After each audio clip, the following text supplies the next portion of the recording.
This presentation is being held on the lands of the Wajok people, and I wish to acknowledge them as traditional owners.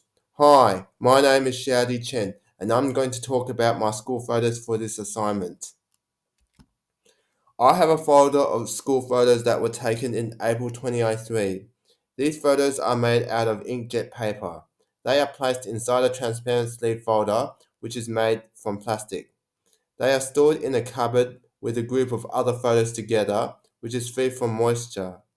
On my envelope, there is ink written on it.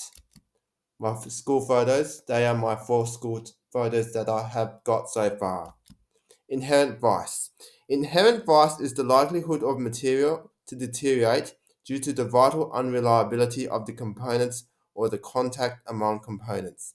The Western Australian Museum states that colour photographs are inherently changeable due to the image being formed using organic dyes rather than metallic silver. Organic dyes are likely to fade in light, temperature, relevant humidity, and pollutant levels. Some dye systems, particularly those used in the early 1990s, are very sensitive to light.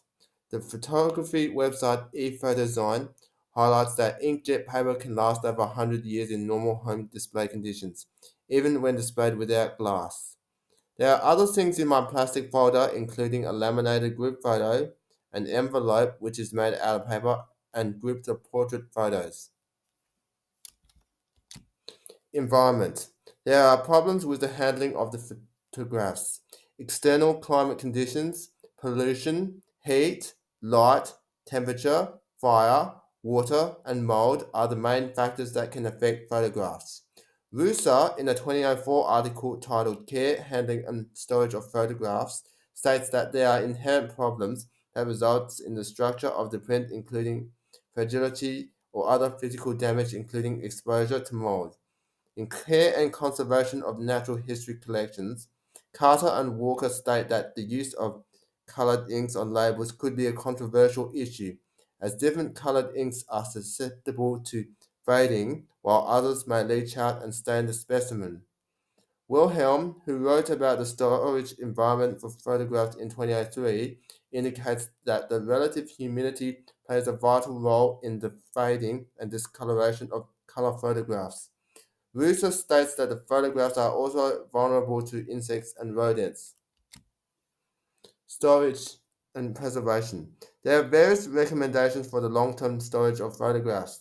The National Archives recommends that the photos must be stored at a temperature below 24 degrees Celsius and at a relative humidity below 65%.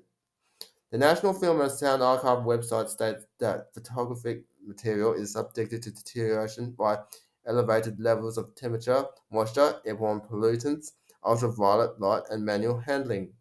The State Library of New South Wales recommends that it would be best to avoid contact with bathrooms, kitchen, laundry, and external walls, as humidity can significantly change and could cause physical disfigurement.